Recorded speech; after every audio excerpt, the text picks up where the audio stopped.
Hi everyone, and welcome to this webinar. My name is Farnoosh, the Head of Education at A&T, and I'm delighted to be moderating today's session on spontaneous EEG-based plug-and-play brain-computer interfaces on usability and co-adaptation aspects. Our presenter today is Professor Reinhold Scherer, who is the professor in brain-computer interfaces and neural engineering in the School of Computer Science and Electronic Engineering, University of Essex, England. He is also the co-director of the Essex BCI and E Laboratory. He received his PhD degree in computer science from Technical University of Graz, Austria. He was postdoctoral researcher at the Department for Computer Science and Engineering in University of Washington, USA, and deputy head of the Institute for Neural Engineering at TUG. He has gained extensive experience in the field of direct brain-computer interfacing, statistical and adaptive signal processing, and robotics-mediated rehabilitation. After his presentation, INT Neuro application specialist Dr. Antonia Talon will walk you through a BCI paradigm in practice. There will be a short Q&A session, question and answer afterwards, but you can type your questions already in the questions chat box as well. Also, there are some poll questions in the course of the presentation, and we will appreciate your active participation. So, Reinhold, many thanks for accepting our invitation and being with us here today. We're looking forward to learning more about your area of expertise. Thank you. Excellent. So thank you for the introduction. Hello, everyone who's listening in or had the time to join today to listen to what I have to tell you, what I can share. So let's start. Everything should be working. Okay. So the title, you know my name, but let's start and talk about BCIs. So I'm very passionate about endogenous EEG-based BCIs. Now, what is this? So I don't know your background, so I just do a really brief recap about what a BCI is and kind of define some of the terms we need today. So the BCI, we record, I hope you can see the laser pointer. We record brain activity. The user generates some pattern, and the task of the BCI is to detect a pattern in these brain signals. How do we detect patterns? By use of pattern recognition, machine learning, AI. You pick the term which at the moment is most relevant. But we collect the data or record the data. We do some pre-processing, so we want to be sure we get rid of all the noise and all the signals we are not interested in. We then extract some of the features which describe the pattern, and then use a classifier or a regressor to identify the pattern. In this picture, you see there's a nonlinear hyperplane, so a curve here which discriminates the X's and the O's. And so depending on which side of this hyperplane you are, you know whether it's an X or an O, or one thought or one brain signal or another brain pattern, not signal. And then we transform the signal into a command, which then can be used, like here. We mainly BCI was of course developed with a medical agenda in mind. So here we have a lot of medical applications like use of neuroprosthesis, so for rehabilitation or for communication, but also for entertainment, for gaming. And also today we will focus on the EEG. So as you can see here on the pictures, all these patients here, all these persons have a cap. The cap have sensors integrated, and we record the bioelectrical activity from the scalp. Okay, now I'm again passionate about endogenous BCI, which means that these are BCIs which allow on-demand access to the user. So the user needs BCI interaction, he performs a mental task, and the BCI is able to detect this. There are also endogenous BCI, probably you heard about this, like the P300 or SSVP, where we basically detect patterns in brain signals which are evoked by external stimuli. So that's the different. The endogenous is internal, the user defines timing. It's more challenging, to be honest, but that's the beauty what I'm so passionate about in this case. It's really challenging. Okay, so this hopefully sets the stage. What we also can see here is we have the brain, which is, as I hope you all can agree, it's highly adaptive, dynamic, but we also have the machine, and also the machine is adaptive and dynamic. And so we have basically two adaptive systems which are in the loop. And of course, how do we train such systems? We have to find a way to mutually adapt or co-adapt, in this case, the brain and the machine. Because if the brain changes and the machine changes all the time, we have to find mechanisms that both change or both mutually kind of converge to a specific point. And this is the class of BCIs I'm going to talk today. Okay, now how do we do this mutual brain-machine co-adaptation? First thing, typically we collect data. And also what we do typically, it's motor imagery. So the imagination of limb movements, like I imagine moving the right hand, I imagine moving the feet, for example. So before the use of the BCI, we collect data. And in this process is typically performed without giving any feedback to the user. Then in the second step, we train the pattern recognition method. So by using machine learning, and we tweak the user-specific parameters. So we adjust the parameters of the machine to fit the pattern which user generated in stage one. Then the next step, we go in the online feedback training, which means that the user again now generates his pattern. The BCI can detect it or not, depending on how well it is trained. And so what happens is the brain reinforces the pattern generation. So in step two, here we trained the machine to adapt to the brain. In step three, we trained the brain to reinforce the pattern, which lead to a good classification. And then we analyze the feedback.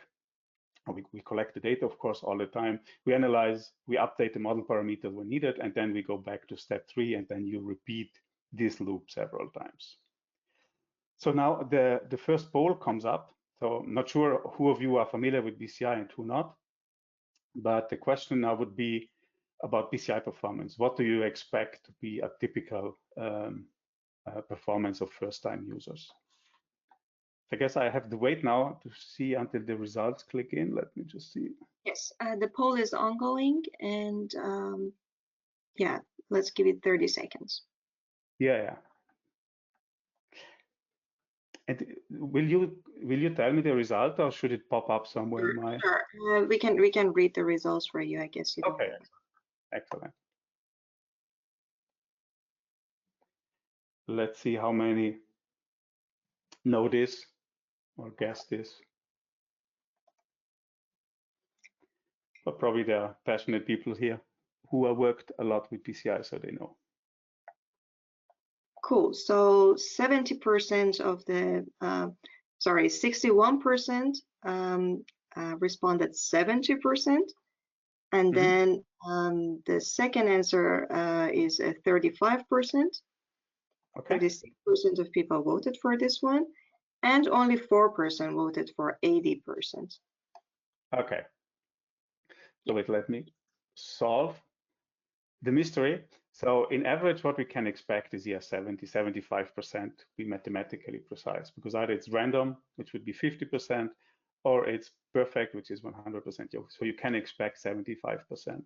But if you look at the data, there are many studies showing that about 40% of the first-time users achieve accuracies which are below 70%. Yeah. And now imagine you use a BCI and 3 out of 10 minutes, the classification is wrong. So it's not very, very, very helpful. This phenomenon, for the one of you who've never heard it, is also called BCI illiteracy in the literature, which is a bit of an unfortunate name, because this would mean there are BCI schools, they become literate and everything is working, which is not yet the case, I would say. But this is also one, or this talk is hopefully can show you one way how we can treat a little bit this BCI illiteracy and achieve performances which are much better and then really useful for also an application. Okay, so let's continue. Let's go towards online co-adaptive training, because this word was in the title. if we look at the paradigm, which we have seen before, probably, and we will see throughout this talk several authors, you identified some issues, or you can think of some issues. Now, the first issue we identified is that we collect the data offline. We don't provide the feedback to the user. We use this data to set up the pattern recognition system, and then we give online feedback.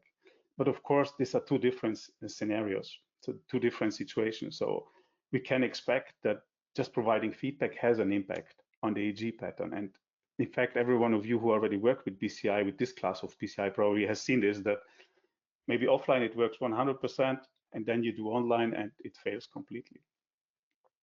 So we have two different scenarios. So let's unify them. So how can we unify them? The best thing to do is to provide feedback as soon as possible. This is how we learn. You do something, we have proprioception, riding the bike, for example. We know how the limbs are, and then we improve by trying. Of course, the problem with BCI is that we don't have thought receptors. We don't know whether the pattern we generate is good or not. So we need to find mechanism, in this case, the machine, who tells us how good the pattern was created. If we would have such thought receptors, probably BCI would work much better, because we would have a kind of an intuition or feeling about this. And of course, we not only need to provide feedback as soon as possible, but also we want to have user-specific model parameters, not just any. And so the first solution we came up with is, why don't we kind of parallelize this training paradigm we discussed before and do a concurrent data collection analysis method. So we collect the data, we analyze the data while the data comes in, and as soon as we identify some changes in the pattern, we update the classifier. And this is what we did, or in this case, Josef did, one of my PhD students, back in 2012. What you can see here, so maybe just for guidance, is a kind of a busy table, but here we used right hand versus feet motor imagery. So imagine moving the right hand and imagine moving both feet. And also, for the one who are have more experience with EEG recordings, we use 3 electrode locations, in this case Laplacian derivations, which is over C3, CZ and C4, so over hand and feet motor area on the cortex.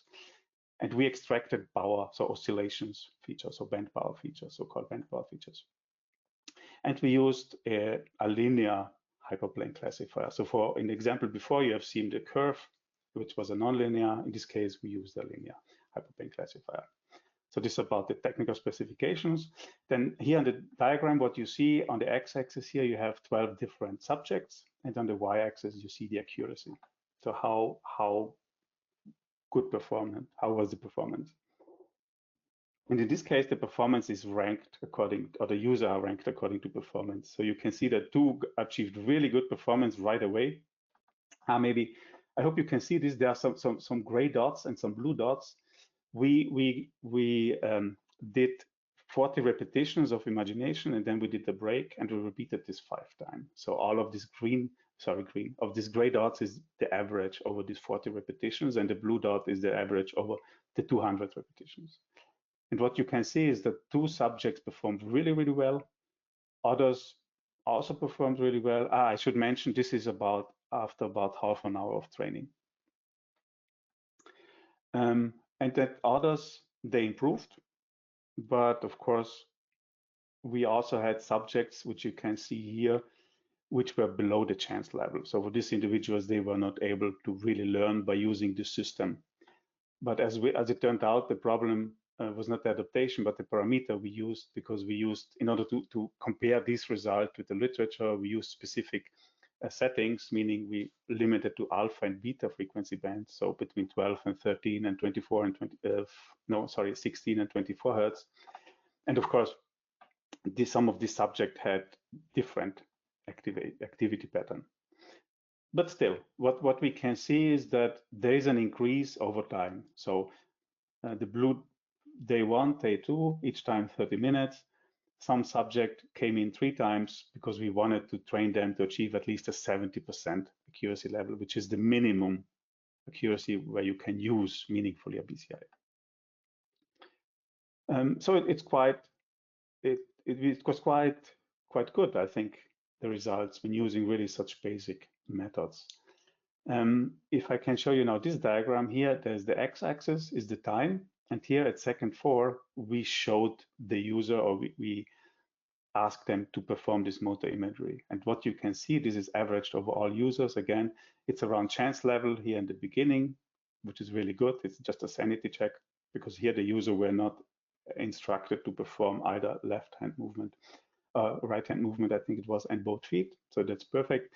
And then you see over time the accuracy improved, and this is the mean accuracy. And these gray lines you see are the curves of the individual users. So quite a decent performance over seconds, and this already can be used to control a neuroprosthesis, to control a spelling device. Now let's talk about the training paradigm. So how do researchers typically collect the data? And the standard training paradigm, which was developed in Graz years ago, looks like this, as follows. So again, here on the x-axis, you have the time. At the beginning, there's a cross on the screen. So you have a black screen, there's a cross. You instruct the user to fixate with the eyes, so not to generate artifact or noise with the eyes. Then there was an acoustic beep at second 2, and typically around second 3, there was a cue, so an information for the user which imagery to perform, like feet, arrow down, or right hand, for example, an arrow to the right hand side. Then this disappeared, and then the user during this period now were instructed or were asked to perform this mental activity until it expired around second 8, and then there was a random period, typically between 2.5 seconds, before the trial started again. If we provided feedback, then a bar was typically shown, which in the case of feet, maybe was a bar extending towards down or downwards. For right hand, we can have a bar which extends towards the right side. So this is the standard paradigm, which is used by many labs all over the world. Okay, so now that we settled really all the basics, or you should have all the information, hopefully, to understand the rest, now we move on to more fancy, more sophisticated methods. I'm not going to go into the details of the methods, so there are tons of literature where you can look it up, but I just will tell you the names, more or less. So one of the most common methods in BCI is common spatial patterns. In this case, we use the common spatial pattern feature, and we used a classifier which is called random forest, and we repeated the very same experiment as we did before. So you see also here at second 3, there was the instruction.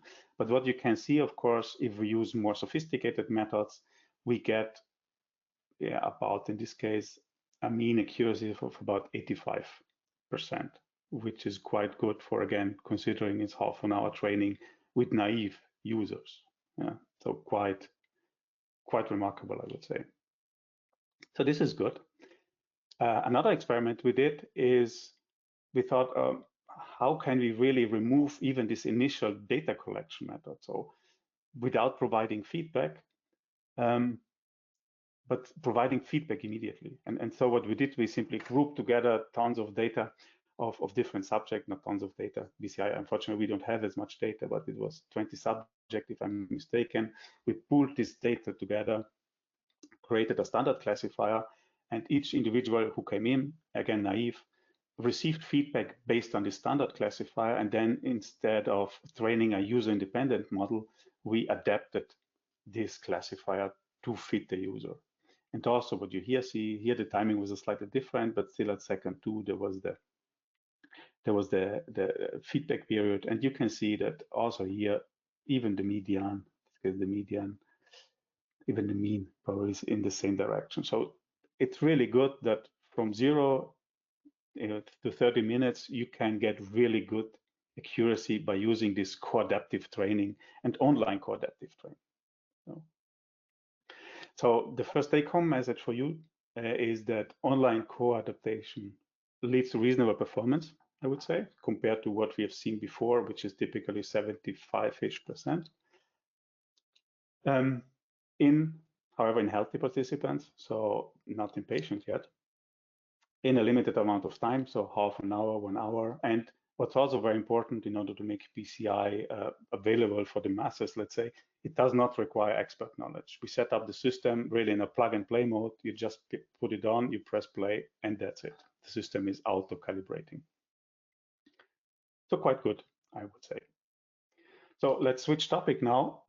So far, we talked about hand and feet motor imagery.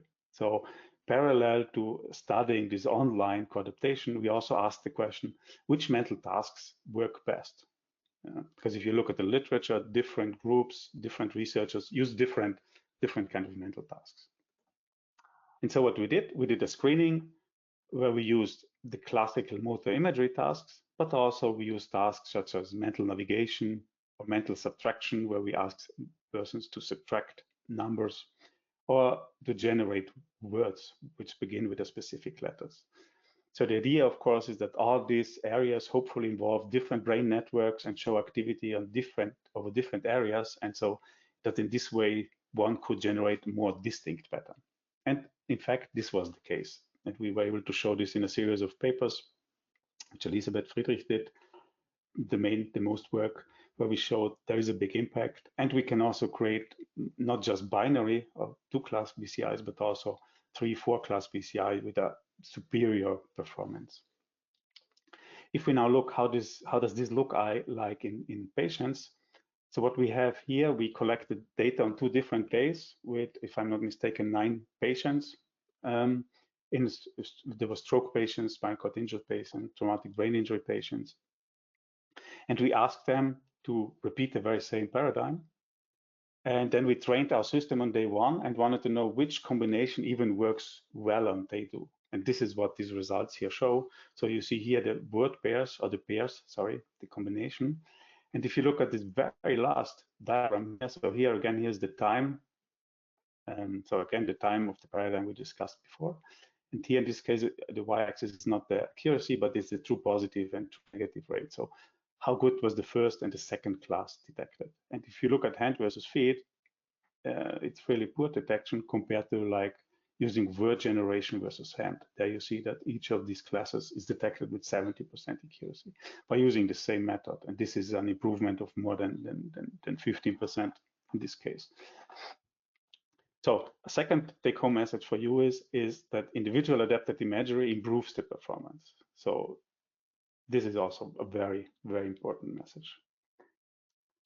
Now, what if we combine, maybe this is what you ask yourself now, but what if I combine now the co-adaptation and the individual adapted imagery? And this is what we did. So we had a system where we used these 4 classes here. So word generation, subtraction, hand, and feet. User again got the electrodes were mounted, we press play, the paradigm picked randomly between those, and then selected the combination which works best independently. So after 5 minutes of data collection and screening, the system started picking the best solution, like in this case here, subtraction versus hand. And we also adapted the feedback, because now suddenly we have different imageries.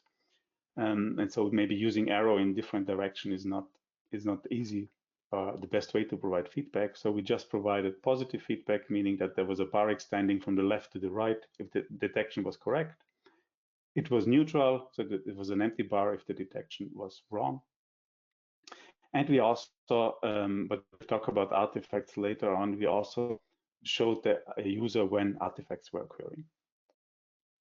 And if we look at the results, this small study, again, 7 patients, but if we look at here, the last column, you see again the peak accuracies which were achieved. And basically, except for one subject, this one here with 85%, all performances, all accuracies were better than chance, which again is was much better at that time compared to just using motor imagery alone. So by clever adaptation or clever selection of the imagery tasks, you can gain quite a big improvement in classification accuracy if we need to have a system which should be usable rather sooner than later. Okay, so these were now these 2 concepts. So one, co-adaptation. I know it was right quick, rather quick, but adaptation helps. Online co-adaptation helps if we track the patterns and adjust the parameter in the machine, but also if we make a smart, if we do a smart selection of the imagery task. So now let's change the scene and go to usability. For this, maybe I should set up the scene. We had the pleasure to work with users with cerebral palsy within the frame of the ABC project. It was a European project. And cerebral palsy is an umbrella term which contains many different range of problems related not only to motor control, but also to comprehension, to speech, to mental retardation. So all kinds of different problems which typically we don't encounter with healthy individual in university laboratory environment. And the individuals we had to work with, I had the pleasure to work with, is they also had a dyskinetic form of CP, which means they had involuntary movements and hypo and hypotonia mixed of the muscles. So they would contract, which is the one of you who already experienced with BCI, you know, it's the best thing which can happen to you if you have a lot of noise, many muscle activities, which basically mask your signal and render the EEG signal more or less useless. So how did we approach this problem? We had very limited, at that time, I guess, there was very limited experience with cerebral palsy users. And so as a first step, what we did, we simply tested different BCI systems. So we used the spontaneous EEG system, but we also used the P300, so the exogenous systems, and the SSVP system. This brings me to the second poll. What do you think, which type of BCI performed best in this user with cerebral palsy? Was it the P300? Is it the SSVP, or is it the BCI based on spontaneous activity? So I wait for the poll, have a sip of water in the meantime. Yeah, that's ongoing, and so far 30% voted. Let's give this a few more seconds. Yeah.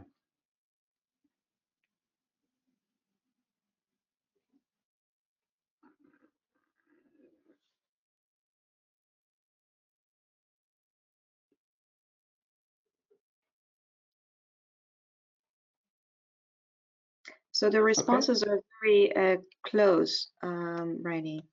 27% voted for P300, 38% SSVP, and 35% spontaneous EEG. Okay, so let's solve the mystery. Spontaneous EEG works best in this case. Typically, you would imagine P300 SSVP, which works almost perfect in healthy individuals, did not work in this class of individuals. Why? They had, again, motor issues. They could not focus on the screen. So if you have to attend a visual stimulus, and maybe I missed to say we used visual stimuli, did not work. We were surprised too, but also I was happy that spontaneous EEG worked, because this is what I was most interested in. So we could do some more research there. So yes, spontaneous EEG worked best in this group of patients. And again, I already mentioned artifacts, and of course we had to deal with artifacts. We could not ignore them. Many studies at that time ignored muscle activity, but we cannot ignore them. And also this raised other questions on how to evaluate artifact reduction methods. You know, we all want to avoid them, but if we have to quantify what is an artifact, what's not, it turned out to be quite difficult. But I hope this video now is playing. I would like to show you what these muscle artifacts look like. This is a patient, a CP user, which performed motor imagery, and in this case, motor imagery triggered a muscle spasm and his arm moved. And of course, we don't want to use this arm or the muscle activity, but we want to use brain activity. And all of you who already work with EEG and BCI probably are familiar with this distorts the signal, this changes the signal. So we have to be really careful about this. Okay, so muscle, but we talk about usability. And if we look at this diagram again of the standard paradigm, there are maybe some usability issue you can figure out. We also had a look at this, and then what we decided, now maybe I use usability now in a larger context, but pardon me if I do so. But the graphics design, if you talk about motivation, typically you have to be motivated to do something. So having an arrow and most of the screen black for 40 minutes, an hour of data collection is not very motivating. So definitely there, we need to change something there. Plus, some users with CP have no voluntary motor control, which means they may never moved. So we cannot use motor imagery because if you never moved, I'm not sure how someone who never moved can imagine this. So this was one issue. Another problem then, because we have seen before, okay, well, let's simply move to maths or to word generation or to spatial navigation. The problem is, however, that unfortunately, users with CP or persons with CP have very limited access to schooling, depending on the country you live in. And so maybe they cannot write or they cannot do math. So we run out of standard methods or standard imagery tasks, which we know they work. So we had to find a way around that. Another problem we encountered is how to explain the concept of BCI, because if we collect the data, we want to make sure the user understands what the user has to do, not just the task, but how all this works together. So the end user compliance is important.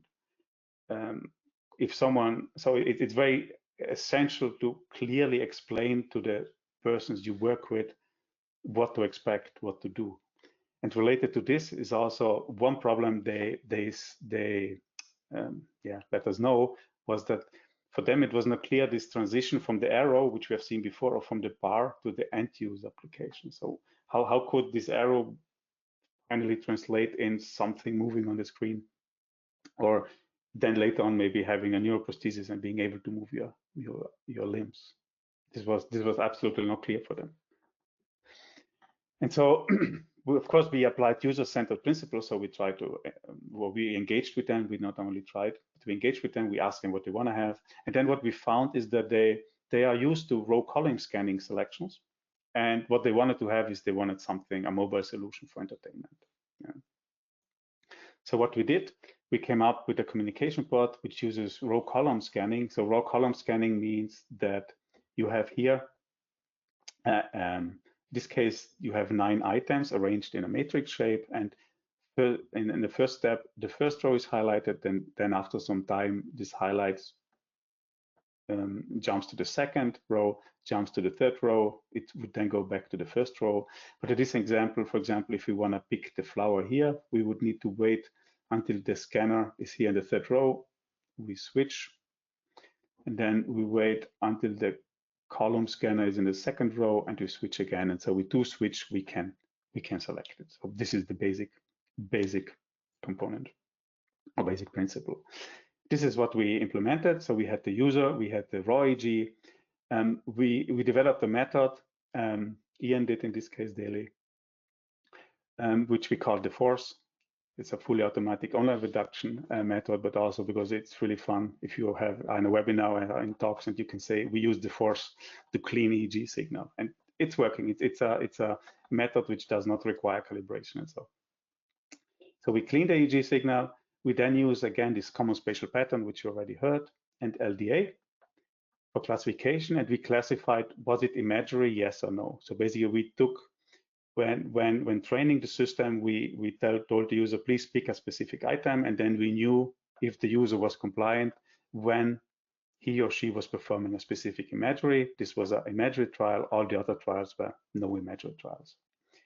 And then what we also did, because muscle spasms kicked in, or because to minimize also misclassification, we implemented the evidence accumulation, which means that the user not only had to press the button once, but maybe 2 out of 3 times, just to be sure that this is really the decision they wanted to make. And then with this development, we went, in this case, back to Spain, to AdBCI, and we did experiments, and we found that 6 of 11 users who participated in the study were able to successfully select targets. Again, with a performance which was better than chance level. So it was definitely not chance. So I know that I might run out of time, but I would like to raise some issues. So if you work on BCI and if you implement some user support system, just be aware that whatever you do changes the probability of success. And this also means it might change the the chance level. So it's something very difficult to know whether the system or whether the user did a good job or whether the system was just by chance so good. So these three diagrams here, they just show you the success rate of either selecting the strawberry, the ball, or the banana. And what we can see is that, so selecting, if you look here at the gray area, this is all the sum of probability of successfully selecting a strawberry is much higher than selecting a banana. So just keep this in mind if you do something like this. And also another issue, of course, is the hardware. If you look at the posture of these individuals, putting on EEG sensors can be very tricky, or other sensors. So this is another issue we had to solve in terms of usability. But let's get back to the users. We implemented this puzzle game, which you can see here. Again, the scanning, row scanning. Here's the figure, here's the puzzle. And this puzzle game for the user to play. And then we had different operation modes. So the simulation mode, basically, it's like a movie. We sent this to the users. They could play it at home, but without the BCI, but just to get familiar with the dynamics, and they could practice their imagery.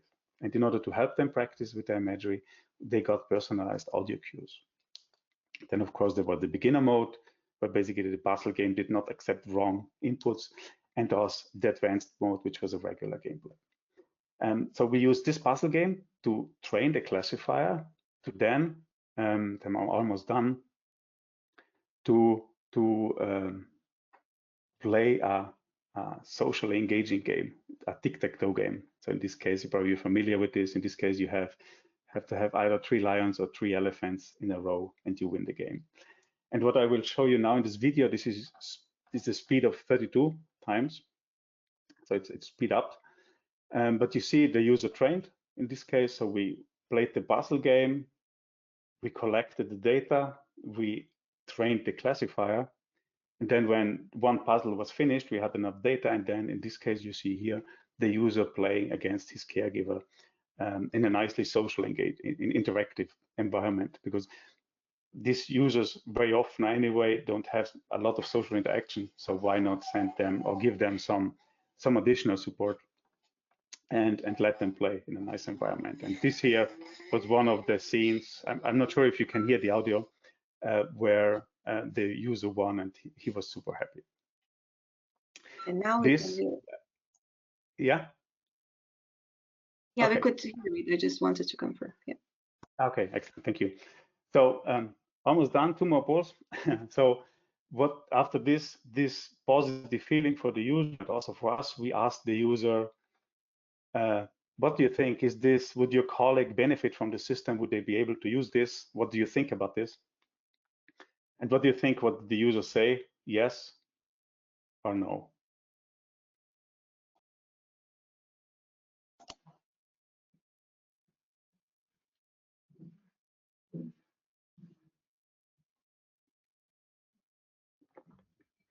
Do we already have just an estimate? Because I'm running way out of time. Okay, great. So 92% responded yes, and 8% yeah, no. 92% in this case are wrong. He was saying no, that's much too complicated for his colleagues. So you know, he was maybe one of the persons which, yeah, I don't know. He was saying he doesn't think that it's easy enough for his colleagues to use. This is at least the main take-home message for us. So we have to invest even more time and effort to make it much clearer. So this comes to my take-home message 3 is that usability and user education matters. So it's really important on how you design it and how you educate what you tell the user. And also the instructions are crucial. And of course, motivation is essential, but you see many papers or much of the literature saying that motivation is essentially yes, but motivation is not a guarantee that you get good performance, but it's essential. So now I'm really almost done. So what we did so far in the first part, when we talked about this co-adaptive BCI, we always continued the adaptation. So we never stopped it, because what we want to do in real world, maybe you have a step of co-adaptation, the classifier is stable, and then you use it for the rest of the day. This would be ideal. So we ask the question, what happens if we stop the adaptation? And we ask this question in a way to include all the different take-home messages I hopefully was able to convince you that they are important today. So we used the game. We used, in this case, a rock-and-roll game. So because you give someone a hammer, then it's kind of obvious what to do to hit something. We had this ghost. I hope you can see it. It had the shape of a lemon. We instructed them imagining squeezing a lemon, so that all the points we discussed before, we tried to kind of provide as precise feedback as possible. And then we hit press or play. In this case, we collected, I think it was 20 minutes of auto-adaptive training, and then we stopped the classifier, and then we let the user play with a fixed classifier, which was trained at that time. This is the fourth and last poll. What do you think? If by doing this, did the performance increase? Did the performance remain the same? So there was no problem. Or did the perform? Oh, I have 2 times increase. Sorry, one is increased, of course, one is decreased. So A would be decreased, B no changes, and C increase.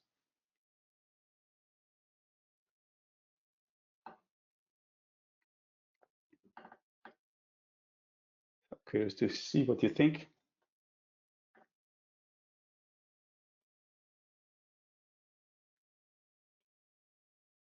Yeah, you can, if there's an intermediate result, should be good enough. Okay, great. So 38% believe there is no change. 33% believe performance decreased, and 29% increased, almost equal. Excellent. Yeah, in this case, B, so there was no change, which is good. I mean, we could expect maybe if we trained longer that it's increasing, but we just had 20 minutes of time or 30 minutes of time. You can read it in the paper. I can remember precisely the time. So, which was kind of good. Okay, that's it. So I want to finish with this.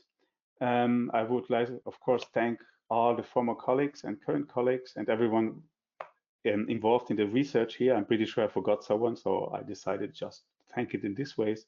And also, of course, all the funding agencies. So this was the Brainable and the ABC project, which were two European projects you still see from the 7th framework program.